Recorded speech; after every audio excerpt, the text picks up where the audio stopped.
আসসালামু আলাইকুম ওরহমতুল্লাহি ওবারাকাতু। দূরে ও কাছের দেশ ও প্রবাসের যারা দেখছেন সবাইকে মোবারকবাদ, ধন্যবাদ জানাচ্ছি। সম্মানিত সুধী, অত্যন্ত গুরুত্বপূর্ণ একটি বিষয় নিয়ে আমরা উপস্থিত হলাম। ইদানিং আমরা কিছু লেবাসদারি আলেমের মুখে এবং সাধারণ কিছু লোকের মুখে আমরা একটি শব্দ বেশি শুনে থাকি, সেটি হলো কবর পূজা, মাজার পূজা। বড়ই অবাক, বড়ই আশ্চর্যের বিষয়, একজন মুসলমান হয়ে কিভাবে সেই কবর পূজা বলতে পারে, মাজার পূজা বলতে পারে। অথচ দেখুন, এই কবর এবং মাজার সেটা পূজা নয়, কবর জিয়ারত, মাজার জিয়ারত। আর পূজার সাথে সম্পর্কিত হলো হিন্দুদের সাথে।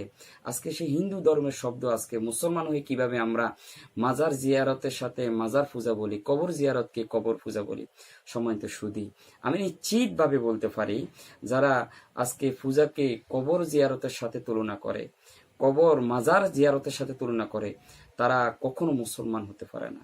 হয়তো ইহুদিদের অনুসারী হবে, হয়তো খ্রিস্টানদের অনুসারী হবে, আর না হয়তো কাফেরদের অনুসারী হবে, আর না হয়তো হিন্দুদের কোনো বংশধর হবে। কারণ পূজার সম্পর্ক হিন্দুদের সাথে, পূজা করতেন কাফেররা এবং এই পূজা শব্দটি ব্যবহার করতেন ইহুদি খ্রিস্টানরা। আজকে মুসলমান হয়ে কিভাবে আমরা সেই পূজাকে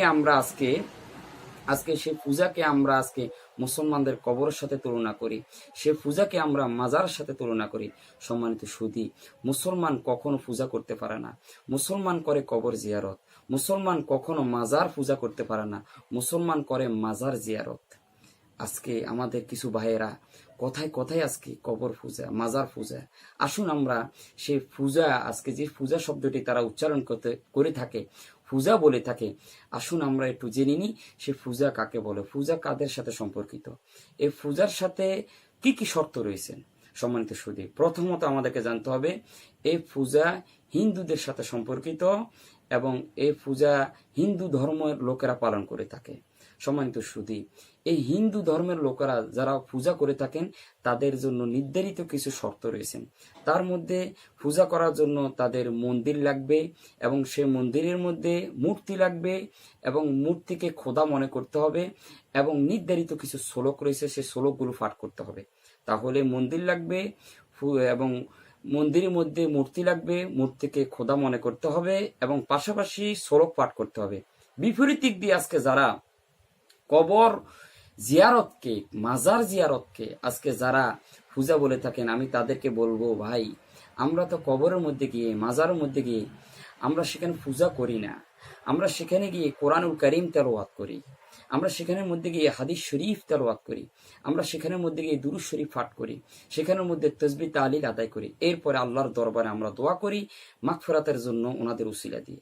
তো সম্মানিত সুধী, দেখুন পূজার জন্য যে শর্তগুলো, আজকে কোথায় পূজা আর কোথায় মাজার জিয়ারত।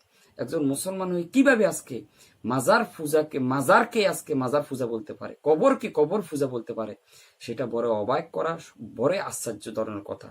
কখনো কোনো মুসলমান পূজা বলতে পারেন না, কখনো কোনো মুসলমান মাজার পূজা বলতে পারেন না, কবর পূজা বলতে পারেন না। কারণ কবর জিয়ারত হবে, মাজার জিয়ারত হবে যে জিয়ারত রাসূল পাক সাল্লাল্লাহু আলাইহি সাল্লাম নিজেই করেছেন এবং করার জন্য বলেছেন। আসুন আমরা একটু জেনে নিই হাদিসের আলোকে।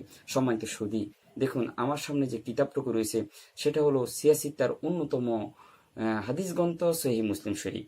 সেই সহিহ মুসলিম শরীফের কিতাবুল জানায়েজ, হাদিস নাম্বার 977 নম্বর হাদিস। এই হাদিসটুকু আরো প্রায় 18টি হাদিসের কিতাবের মধ্যে রয়েছে। রাসূল পাক সাল্লাল্লাহু আলাইহি সাল্লাম বলেন, কুনতু নাহাইতুকুম আন জিয়ারাতিল কুবুর আল আন ফাজুরহা। হে মুসলমানগণ, আমি তোমাদেরকে প্রথমত কবর জিয়ারত করার জন্য নিষেধ করেছিলাম। আল আন, তোমরা এখন থেকে ফাজুরহা, দলবদ্ধভাবে কবর জিয়ারত করো। সম্মানিত সুধী, ইসলামের প্রাথমিক যুগে মুসলমান এবং কাফেরদেরকে একত্রিতভাবে কবর দেওয়া হতো। সেজন্য নবীজি প্রথম যুগে কবর জিয়ারত করতে নিষেধ করেছিলেন। পরবর্তী সময় যখন মুসলমান এবং কাফেরদের কবর আলাদা আলাদা হয়ে গিয়েছে, তখন নবীজি বলেছেন, আল আন ফাজুরহা, এখন থেকে তোমরা কবর জিয়ারত করো। তাহলে সহিহ মুসলিম শরীফের হাদিসের মাধ্যমে আমরা যেটা প্রমাণ পেলাম সেটা হলো নবীজি নিজে কবর জিয়ারত করার জন্য নির্দেশ দিয়েছেন, আদেশ দিয়েছেন। এরপরে সিয়াসিত্তার অন্যতম আরেকটি গ্রন্থ হলো সুনানে তিরমিজি। সেই তিরমিজি শরীফের মধ্যে মা আয়েশা সিদ্দিকা রাদিয়াল্লাহু তাআলা আনহা থেকে একটি হাদিস বর্ণিত। মা আয়েশা বলেন, ফাকাত্তু রাসূলুল্লাহ সাল্লাল্লাহু আলাইহি ওয়াসাল্লাম লাইলাম, আমি এক রাত্রিতে নবীজিকে হারিয়ে ফেললাম। ফাখারাস্তু, আমি নবীজিকে অনশন করার জন্য বের হয়ে গেলাম। যেতে যেতে আমি নবীজিকে জান্নাতুল বাকির মধ্যে ফেলাম, গিয়ে সেখানে দেখলাম রাসূল পাক সাল্লাল্লাহু আলাইহি ওয়াসাল্লাম সাহাবায়ে কেরামের মাজার শরীফ জিয়ারত করতেছেন। তাহলে সম্মানিত সুধী, এই দুইটি সহিহ হাদিসের মাধ্যমে প্রমাণ হয়ে গেল যে নবীজি নিজে কবর জিয়ারত করতে বলেছেন এবং নবীজি নিজে কবর জিয়ারত করেছেন। আজকে মনে রাখবেন, সকল ওলামায়ে কেরাম এ ব্যাপারে একমত, কবর জিয়ারত করা সুন্নাত। আজকে সে সুন্নত একটি আমলকে আজকে আমরা মুসলমান হয়ে কিভাবে আজকে কবর জিয়ারতের জায়গায় কবর পূজা বলি, মাজার জিয়ারতের জায়গায় মাজার পূজা বলি, এটা বড় অবাক করা, বড় আশ্চর্যের কথা। সম্মানিত সুধী, মুসলমান কখনো কবর পূজা বলতে পারে না, মুসলমান কখনো মাজার পূজা বলতে পারে না। কারণ মাজার সম্পর্ক ইসলামের সাথে, কবর সম্পর্ক ইসলামের সম্পর্ক ইসলামের সাথে। আর অপর দিক দিয়ে পূজার সাথে সম্পর্ক ইহুদিদের সাথে, পূজার সাথে সম্পর্ক খ্রিস্টানদের সাথে, পূজার সাথে সম্পর্ক কাফেরদের সাথে, পূজার সাথে সম্পর্ক হিন্দু ধর্মের সাথে। তাহলে বুঝতে হবে আমাদেরকে, যারা আজকে কথায় কথায় পূজা বলে, তারা কখনো মুসলমান হতে পারে না, তারা হয় হিন্দু ধর্মের অনুসারী। সম্মানিত সুধী, মনে রাখতে হবে, কবর পূজা নয় কবর জিয়ারত, মাজার পূজা নয় মাজার জিয়ারত, যেটা সুন্নতে রসুল। তবে হ্যাঁ, মনে রাখতে হবে, ইদানিং কিছু মানুষ আজকে ভুল ভ্রান্তির মধ্যে রয়েছেন, যারা আজকে মুসলমান জাতিকে আজকে গোমরাহি করার জন্য তারা আজকে কবরের মধ্যে গিয়ে তারা বিভিন্ন এই সমস্ত কার্যকলাপ করে থাকে। আমরা তাদেরকে কখনো সমর্থন করিই নাই, এখনো করি নাই, কিয়ামত পর্যন্ত করব না। তারা ভুলের মধ্যে রয়েছেন, তারা নিজের মন গড়া এই সমস্ত কাজ করে থাকে, আমরা কখনো সেটা করি নাই।